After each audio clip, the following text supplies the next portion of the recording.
Aujourd'hui, nous recevons Alain Amédreau, vice-président de la région Île-de-France, et il va être interrogé par Michel Gaillard de Fréquence Protestante, une radio qui émet sur Paris, sur le 100.7.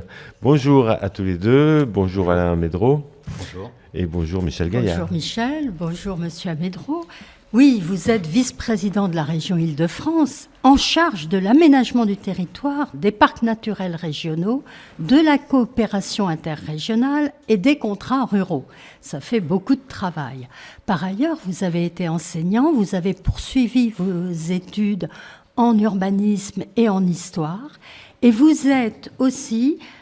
Vous connaissez à fond la question des territoires et des collectivités territoriales parce que vous avez été élu d'Aulnay-sous-Bois, qui est une ville de 80 000 habitants en région parisienne. Vous étiez en charge de l'urbanisme et vous avez aussi travaillé au Conseil général de Seine-Saint-Denis. Je crois que vous étiez en charge des transports. Cela fait de vous un homme particulièrement compétent pour connaître la complexité administrative et la vie sur le terrain entre les différentes collectivités locales. Parce que la COP21, on l'a beaucoup vu, ce sont 195 chefs d'État, des négociations diplomatiques au plus haut niveau, mais beaucoup de gens pensent et disent que les réponses et les enjeux se joueront sur le terrain et sur les territoires. Qu'est-ce que vous en pensez ? Moi, j'en suis intimement persuadé depuis plusieurs années. Souvent, on présente notamment les États-Unis comme la dernière roue du carrosse, qui a du mal à se mettre sur les questions du changement climatique avec des mesures très concrètes, parce que très dépendants du pétrole dans leur économie. Mais quand on regarde les choses de façon plus fine, on s'aperçoit que les collectivités territoriales américaines, elles, se sont mis de façon assez considérable dans des mesures de changement climatique. Et on le voit ici en France et plus particulièrement en Île-de-France, quand on a proposé aux collectivités de réfléchir comment nous vivrons dans 20 ans. Quels étaient les enjeux pour elles, pour nous, pour l'ensemble des Franciliens. On s'est aperçu qu'elles étaient au rendez-vous et qu'elles souhaitaient que la région puisse inciter, valoriser ce qu'elle faisait et puisse prendre des mesures très concrètes pour diviser par 4 sur le territoire d'Île-de-France nos émissions de gaz à effet de serre. Donc en effet, de la commune à la région, mais en lien avec l'État et l'Europe, il nous faut réfléchir sur ce pourquoi on est là ce matin, c'est-à-dire comment on change nos habitudes collectives et comment peut-être, on y reviendra, on change nos habitudes personnelles. Oui, parce que les collectivités locales et les élus locaux sont ceux qui sont au plus proches des habitants et rien ne se fera sans un changement des comportements. En fait, les élus locaux, c'est souvent à eux que les citoyens se réfèrent, j'allais dire encore. Donc ils sont particulièrement précieux. Et ils sont d'autant mieux à même de faire des choses qu'ils sont encouragés, subventionnés, aidés par la région Île-de-France qui intervient aussi bien dans l'urbain, peut-être rappeler quand même à nos auditeurs que la région Île-de-France, c'est 12 millions de personnes. Ils imaginent sûrement qu'ils sont tous en ville. Or, nous avons 50% de la surface qui est en terre agricole. Et donc, on agit aussi bien pour le village de 120 personnes que pour la ville de Paris. Et c'est la diversité de cette Île-de-France qui permet précisément de répondre à un certain nombre de nos enjeux.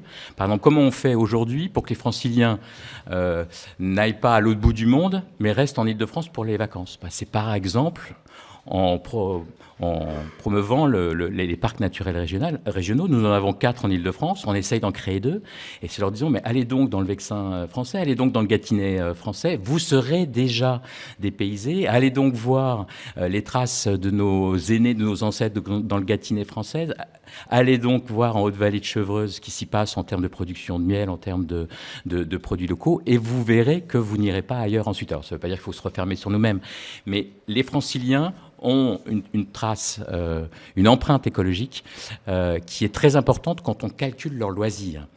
C'est-à-dire que quand notamment les Parisiens, mais les Franciliens de façon globale, et donc il faut les amener à avoir d'autres types de déplacements, prendre moins l'avion, prendre plus les transports. Et si on regarde sur l'Île-de-France, il faut aussi amener les Franciliens, mais ça c'est des mesures concrètes que l'élu local peut prendre. Alors, on reviendra sur les mesures concrètes. Il y en a beaucoup dans ce qu'on appelle la région capitale, la région la plus peuplée de France. Mais peut-être un mot d'abord des risques et des enjeux climatiques dans cette région. Bien sûr, on sait que la France n'est pas le pays le plus menacé. On a vu tout à l'heure et dans d'autres émissions qu'il y avait des pays, des îles en particulier, bien plus menacés.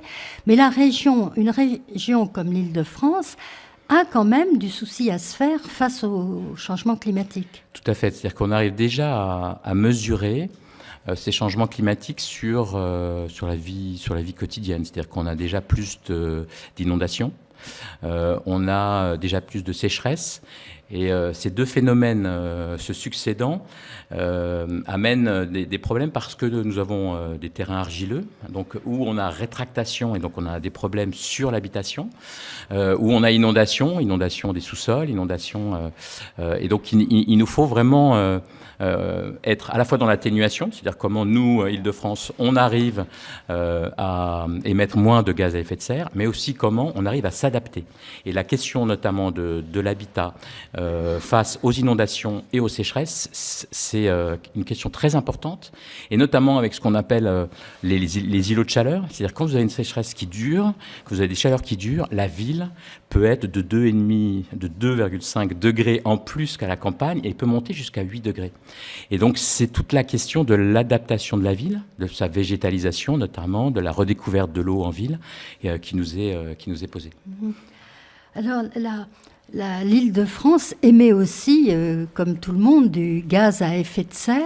Un calcul très précis a été fait dans le cadre de la contribution de la région pour la COP 21. Et je crois que le chiffre auquel on a abouti est de 7 millions de tonnes, 7 tonnes équivalent carbone par habitant, ce qui est un peu au-dessus de la moyenne française. Alors, là encore, c'est une moyenne. Si on prend le cœur d'agglomération avec les transports qui ont été développés, notamment par le tramway, par le bus, on est en deçà de la moyenne française. Ce qui est vrai, c'est là-dessus qu'on doit porter nos efforts dans les années qui viennent. C'est d'ailleurs là-dessus qu'on a porté nos efforts, notamment sur les questions de covoiturage et de rabattement vers le mode lourd. C'est en effet sur les déplacements en campagne, parce que la voiture semble indispensable, mais on est en train de réfléchir pour voir comment on peut passer d'une à deux personnes seulement. Donc ça paraît peu dans une voiture, mais c'est déjà un progrès considérable. Ça nous ferait gagner, par exemple, près de 6% d'émissions de gaz à effet de serre si les gens voyageaient à deux plutôt qu'à un. Alors nous sommes à 2 jours de la fin et de la clôture de la COP 21 qui doit se terminer sur un texte qui est en discussion, dont on dit qu'il avance, qu'il y a encore des parenthèses ou des virgules à changer.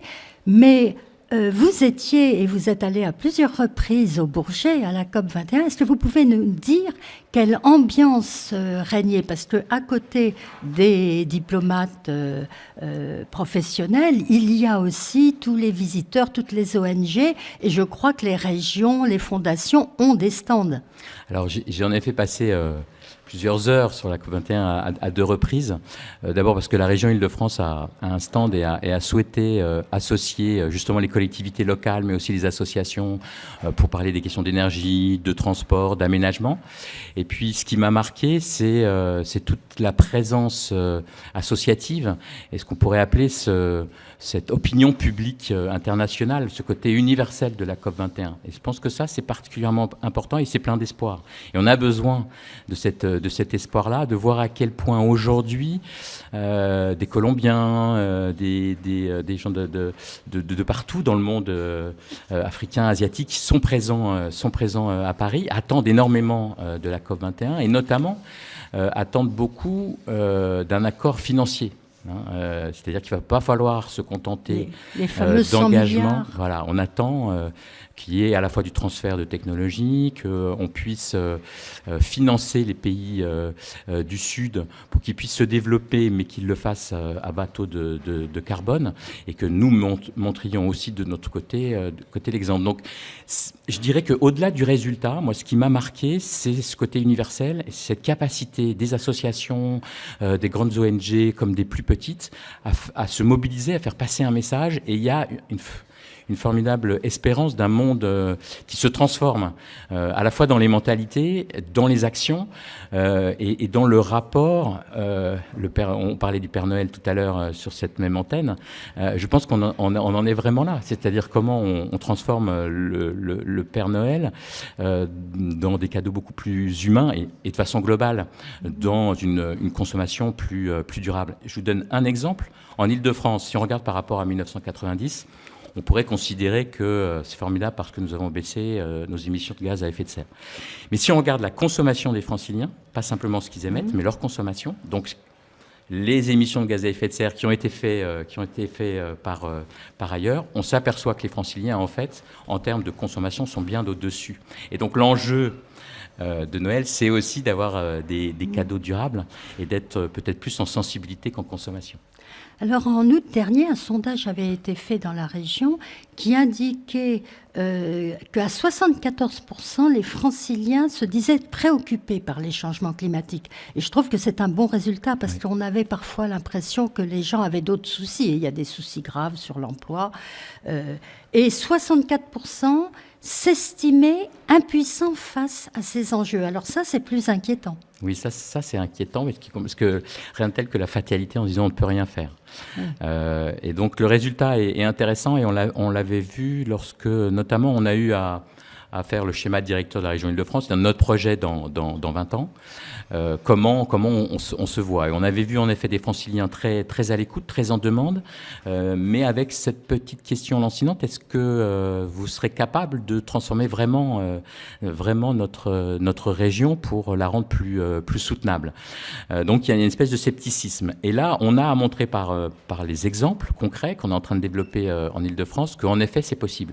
C'est possible en cœur d'agglomération, notamment par les questions de l'urbain. Je parlais de végétalisation tout à l'heure, mais aussi rapprocher le domicile du travail, faire en sorte que les quartiers laissent de la place, notamment à la nature, mais aussi au commerce, mais aussi au transport. Et donc on a des choses très concrètes qu'on a engagées. On voit un certain nombre de quartiers où on limite la place de la voiture. Ça va être le cas notamment à l'île Saint-Denis. Est-ce que le télétravail, c'est aussi une... Alors c'est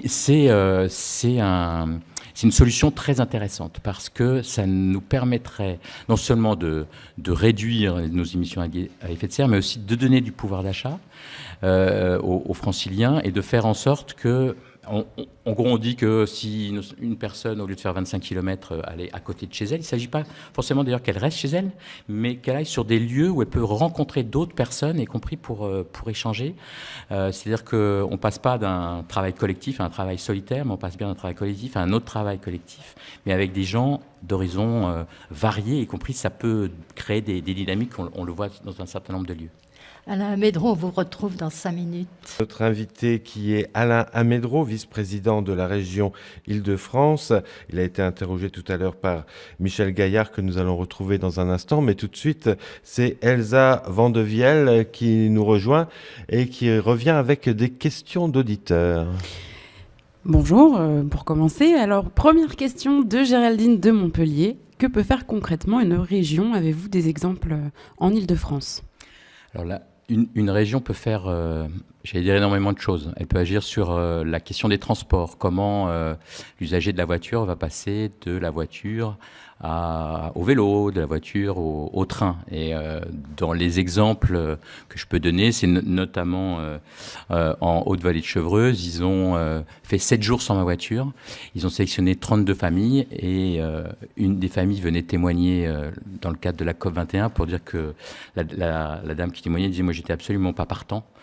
Et finalement, au bout du bout, j'y ai trouvé convivialité, plus de temps avec mes enfants et elle a gardé son vélo. Donc on est dans l'incitation. Alors, sur les transports, c'est de l'ordre de millions d'euros qui ont été mis notamment sur la question du tramway, de l'amélioration des RER, sur les questions aussi de circulation qu'on dit active, vélo et autres. Donc on peut faire un certain nombre de choses pour changer et pour offrir des moyens de changer aux citoyens. Alors Clément, auditeur d'Alès, nous demande... On a entendu parler de la filière chanvre. De quoi s'agit-il? Alors la filière chanvre a été mise en place à la fois dans le Gâtinais français et à la fois dans la Haute-Vallée de Chevreuse. Il s'agit de produire sur place donc la plante et de la transformer, et ensuite on peut faire avec du chanvre énormément de choses, et notamment de l'isolation. Et donc on répond à un des postes d'émissions de gaz à effet de serre qui est l'habitation. Si vous prenez par exemple le Vexin, c'est 46% des maisons qui ont été faites avant 1945. Et donc, c'est des passoires énergétiques. Et donc, permettre de développer cette filière, ça permet de répondre à ça, notamment. Et ça permet de produire local. Donc, production locale, transformation locale, association d'insertion aussi, là en l'occurrence c'est l'association Vie, qui fait à la fois de la pédagogie auprès des artisans, mais qui forme aussi des gens en insertion. Donc on est sur nos deux pieds, à la fois protection de l'environnement, insertion sociale et pour le coup développement économique. Un auditeur qui nous vient de Saint-Malo aimerait savoir ce que vous pensez de l'approche des climato-sceptiques. J'ai un peu de mal à comprendre. Je pense que tous les éléments aujourd'hui sont là avec les plus grands experts planétaires.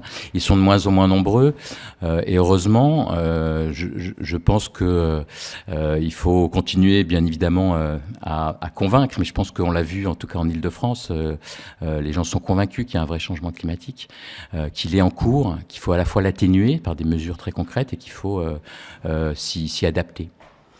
Alors, petite remarque de Bertrand, auditeur de Radio Cornouailles à Nîmes. Alors, pour que l'élu local soit entendu sur les recommandations qu'il fait, il faut aussi qu'il donne un bel exemple de comportement écologique. Alors, je suis assez d'accord qu'on ne peut pas déconnecter ses paroles de ses actes et que chacun a de petits pas parfois à faire, mais doit prendre sa part. Et je pense qu'en effet, et de façon assez récurrente, notamment quand on est écologiste, on nous dit « mais je vous ai vu l'autre jour dans votre voiture ». Et donc on a en effet un exemple à donner. Alors le plus souvent d'ailleurs on dit « mais je vous ai vu à pied, je vous ai vu à vélo ». Mais il n'empêche qu'on est soumis en effet à la justification. Et je pense que de façon globale, il va falloir que les élus en effet donnent l'exemple et soient exemplaires dans ce domaine-là aussi. Dernière question de Fabien de Belfort. L'élu local n'est-il pas dépendant du pouvoir économique des entreprises ? A-t-il un réel pouvoir de décision et de mise en place de décisions ? Oui, mais je dirais pas dépendant, je dirais qu'il y a une interaction entre les deux possible, qu'on a des chefs d'entreprise qui sont tout à fait conscients de ce qu'ils doivent faire. J'ai l'exemple d'un imprimeur qui vient d'écrire un livre et qui montre à quel point on peut produire, on peut gagner de l'argent pour mieux le réinvestir, y compris dans son entreprise et dans l'emploi. Ensuite, une région peut, et c'est ce que nous avons fait en Île-de-France, aider à la constitution d'écofilières. On parlait du chanvre, mais on peut parler du bâtiment en général. Et donc, on a une éco-pépinière, par exemple, qui s'est mise en place sur Sénart, à l'initiative des élus locaux, appuyés par la région. Et donc, on rentre dans un cercle vertueux. Et je pense que c'est là qu'est l'avenir. C'est-à-dire qu'à la fois, on produit, mais on produit avec du sens. Et ce qu'on produit ne détruit pas l'environnement. Donc voilà, il faut en effet pas mal d'heures à la fois de discussion, d'échange, de mutualisation, mais les différents milieux, qu'ils soient économiques, politiques, citoyens, doivent coopérer. Et je pense que ça, c'est le mot-clé, pas faire les uns contre les autres, mais coopérer, et le climat exige que nous coopérons entre nous. Merci beaucoup d'avoir répondu à toutes ces questions d'auditeurs. Et bonne continuation. Merci. Merci Elsa d'avoir amené ces questions qui nous venaient des auditeurs. Alors juste une petite rectification, Radio Harmonie Cornouailles se trouve à Concarneau et on salue Nabine qui est en train de diffuser ce programme sur la région de Concarneau. On a encore 3 minutes avec vous. Alain Amédreau, peut-être encore une question de Michel Gaillard ? Oui, la région Île-de-France a fait une contribution à la COP21, qui est un document qu'on peut facilement trouver sur Internet. Il a été écrit par Pierre Rabanne, qui a été directeur de l'ADEME. Et c'est un document extrêmement intéressant, outre qu'on y trouve les chiffres concernant la région. Il se termine par une prospective sur l'année 2030, ça n'est que dans 15 ans, ça sera très vite là, et sur comment vivront certains types de foyers. Alors, un foyer d'une mère célibataire avec des enfants, un foyer d'agriculteurs, un foyer de pré-retraités, et comment ils vivront en 2030, dans 15 ans. Et on sent que c'est une préoccupation parce que c'est à la fois très proche, et en même temps, les comportements ont beaucoup changé. Alors, c'est en effet un exercice important qu'on avait souvent quand... Le gros mot en aménagement, c'est planification. Mais en fait, ça veut dire quoi, planification? Ça veut dire comment on se projette les uns et les autres dans 20 ans, dans 30 ans, dans 40 ans. Et comment ce récit de la transition vers un monde qu'on souhaite meilleur à la fois sur la question environnementale, mais aussi du vivre ensemble, comment il débute aujourd'hui. Et donc, l'idée de Pierre Rabanne, c'était justement de prendre un échantillon et puis de dire, bon, eh bien, aujourd'hui... on vit, par exemple, en ville, essentiellement en allant faire ses courses en grande surface. Demain, on sera, y compris, plus dans le circuit court, dans la production, y compris d'agriculture urbaine, de jardins partagés. C'est-à-dire comment, y compris, on transforme l'avenir, non pas avec nos peurs, mais avec nos espoirs. Et c'est ça l'idée de la planification. C'est de dire que, voilà, comment on va vivre dans 20 ans? Eh bien, parce qu'on va réussir à développer l'agriculture urbaine, parce qu'on va réussir la végétalisation de nos villes, parce qu'on va réussir le lien entre la ville et la campagne, eh bien, nous vivrons mieux. Pour cela, ça veut dire qu'il faut prendre un certain nombre de mesures, d'incitation, j'en parlais tout à l'heure, sur l'ensemble des échelles, en collaboration notamment avec l'Union européenne. Et tout ça pour répondre de façon aussi positive que possible et coopérative. Et on le voit beaucoup, c'est-à-dire que c'est le développement des AMAP, hein, c'est l'association du maintien d'agriculture de paysanne, c'est les échanges de savoir au niveau des villes qui se développent. C'est-à-dire qu'on a tout à la fois, on traverse une crise et tout à la fois, il y a les premiers signaux dont on parle trop peu, mais qui existent, de gens qui se prennent en main et qui, du coup... ne font plus de voitures individuelles, mais font de la voiture collective, ne font leurs courses, là aussi, en collectif, donc ils réduisent leur émission de gaz à effet de serre. C'est une autre société qui apparaît. Moi, il me semble qu'elle est en creux aujourd'hui, qu'on ne l'aperçoit pas, on a un petit peu de mal à l'apercevoir, mais elle est là, et pour tout vous dire, je l'ai rencontrée à la fois en ville et à la fois dans les zones rurales. C'est-à-dire qu'il y a un magnifique développement dans les zones rurales de cette capacité à valoriser le territoire, à être en solidarité et à tenter non seulement de protéger les terres agricoles, mais aussi de diversifier la production agricole. On produit beaucoup en Île-de-France de céréales. Aujourd'hui, on sait qu'il va falloir aller vers le maraîchage. Un chiffre, 91% de notre alimentation vient de l'extérieur de l'Île-de-France. Et donc notre défi, c'est bien de produire mieux et plus en Île-de-France. Il y a même un exemple concernant les pommes. Il y a seulement 6% des pommes consommées en Île-de-France qui sont produites dans la région. C'est ça, alors que nous sommes une région de tradition de production de fruits. On a les mûres à pêche à Montreuil, par exemple. Oui. En conclusion, Alain Médreau, finalement, les réponses à ce grand défi du changement climatique, il ne peut se faire qu'en mobilisant les citoyens à la base. C'est une réponse citoyenne. Et je pense que c'est une réponse multiple. C'est la réponse des citoyens, c'est la réponse des élus, c'est la réponse de l'ensemble de la société civile, ce qu'on a vu à la COP21. Et si je suis là ce matin, c'est parce que vous êtes mobilisés, vous, radio protestante. Et ça, c'est important aussi. Et on l'avait vu, je sais que Martin Kopp est venu, il est venu nous parler de son travail dans une association laïque à Aulnay-sous-Bois.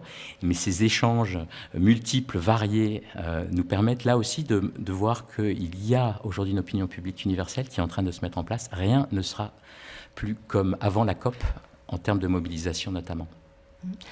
J'ajouterais juste une chose, parce que par modestie, vous ne l'avez pas dit, mais à la question d'Elsa tout à l'heure, vous êtes venu d'Aulnay-sous-Bois très tôt ce matin en transport en commun. Forcément. Merci beaucoup à tous les deux.